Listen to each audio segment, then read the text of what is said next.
The Hidden Entity, Part 2. Thanks to Gaffin from Swansea, Wales for this story.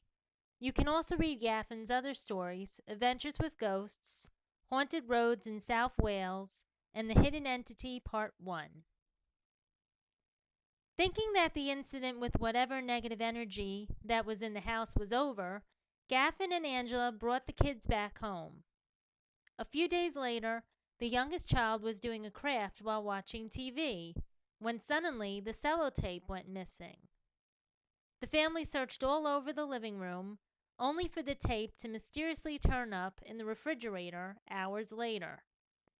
As if this wasn't weird enough, other more disconcerting things started to occur. Money went missing and items were constantly found broken or knocked to the floor.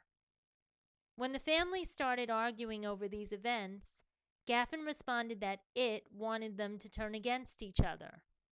A small ornament whizzed through the air, missing his head by a millimeter. Rattled, they called their friends again. They decided to do an investigation and a house cleansing to get whatever this was out of the house. Doors were constantly opening on their own. Something was banging around in the attic. It was done playing its cruel game of hide and seek. This thing wanted them to know it was there and that it wasn't leaving. The investigation took place while the kids were in school. Gaffin and his friends went into the back room. Gaffin's friend Colin began by saying, "Whatever you are, you will eventually have to leave." Right after he said this, some invisible force picked him up and threw him aside.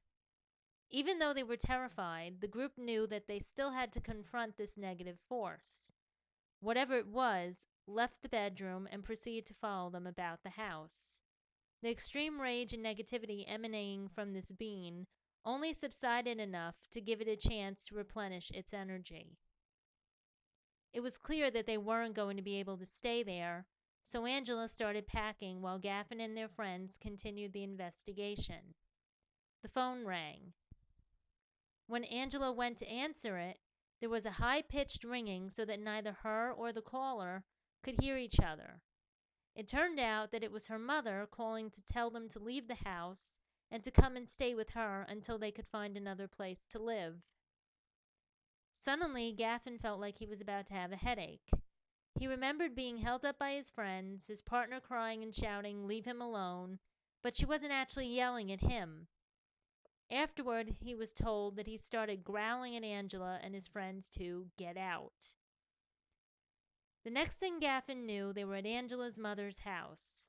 He didn't remember what had happened after his head had started to hurt and his friends had grabbed him by the arms.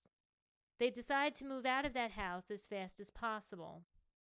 The children never went back. They stayed with Angela's mom while Gaffin, Angela, and their friends got the rest of their belongings.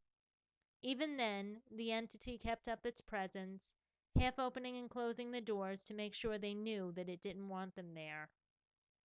Gaffin said his view of the paranormal changed drastically after this experience.